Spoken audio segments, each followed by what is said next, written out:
What's going on, guys? Taking a break from the Call of Duty gameplay strategy videos to bring you a little more Dark Souls gameplay commentary. I think I'm going to be uploading more Dark Souls gameplay because I'm kind of hung up on Dark Souls right now, and I'm really enjoying it. And that's not to say I don't enjoy the Modern Warfare series, but I'm really unimpressed with Modern Warfare 3, and I don't think it's a bad game necessarily, but I think that it was a step back from Black Ops, and I'd much rather play Black Ops, and I feel like most of the community is kind of looking for Modern Warfare 3 videos, and I got plenty of Black Ops videos already, so I think I'm going to post some of these for a while. So this is a Dark Souls guide to farming the sewers, the depths rather, which is basically the sewers. And it gets you a host of valuable items that you'll probably enjoy trying to farm.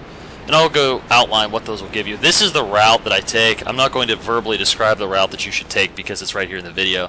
But it's really straightforward, it's easy, it's hard to get lost. I mean, you might get lost, like, turned around a couple times, but once you get it down, you can run this really quick, like maybe like, I don't know how long it took me to do a run, we'll find out in this video, but this is not necessarily my fastest run, so you can definitely go pretty quick. Farming the depths is a good place for souls early on in the game, and I don't think it's a terribly boring run because there's a lot of stuff to do, but it's the real reason you're down here is the items that you can get. So now I'm farming this without the gold serpent ring, covetous gold serpent ring I think it's called. You find it after the depths in Sen's Fortress. It increases the drop rate on items, which lets you more quickly farm rare items and stuff, but I was trying to farm up for the Gaping Dragon boss fight because I like to have a sort of a high-end weapon. That way, the fight takes a long. It's not hard. Gaping Dragon is not hard, but I did game over to him a lot. A couple of my first characters, I just could not grasp the exact concept of fighting him, which is basically to run away rather than like roll around and block and stuff like that. But ooh, crap!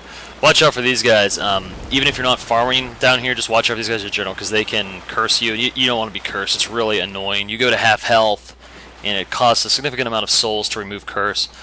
This video is pre-patch, but post-patch won't affect this run at all. It's just as easy as it was, and in fact, stuff drops more frequently. Sort of the introductory out of the way, I'm going to explain what running the depths will get you.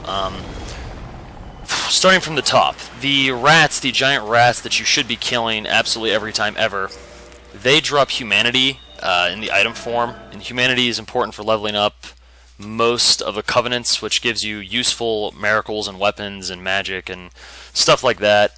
So it's definitely, pretty much farming humanity is going to be a must for you at some point in the game if you want to sort of be a completionist, which I try to be in the Dark Souls series. It's Demon Souls, I was the same way. Killing these guys isn't really good for anything, but they get in the way, and they're just a quick, easy kill.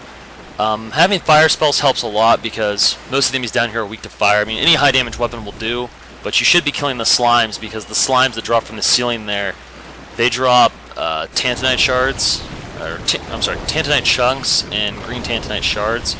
Green Tantinite lets you make divine weapons and some other upgraded weapon paths, which I can elaborate more on in another video, but they're a good thing to have early game, and really at any stage of the game, particularly early when the weapon upgrades will take you a lot further.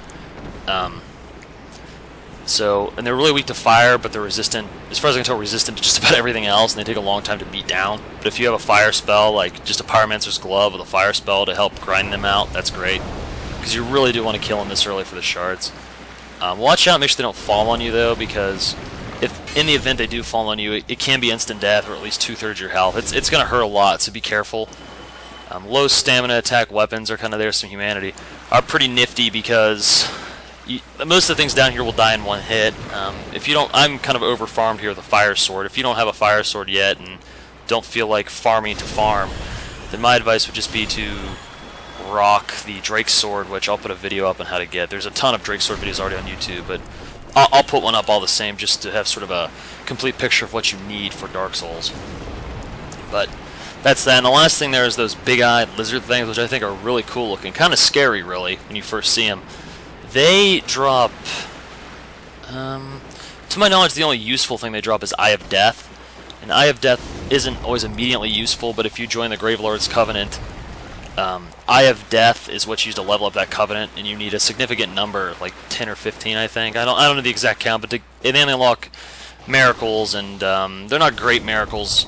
Gravelord's Sword Dance and Greater Gravelord's Sword Dance. Wow, that's a tongue twister.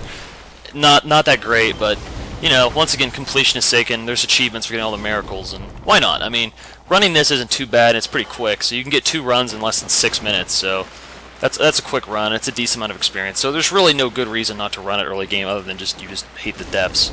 And I don't mind them. Once you get them down, they're not bad at all. Having the Homeworld Miracle is amazing. Unless you're doing like a PvP build, which I wouldn't really recommend due to the servers. Definitely rock Homeworld just to make life easier in general and to speed up your farming run. Anyway, that's the end of the video. This is how you get Eye of Death, Humanity, and Souls. So this is a pretty good run early game. I highly recommend it. Alright guys, thanks for watching.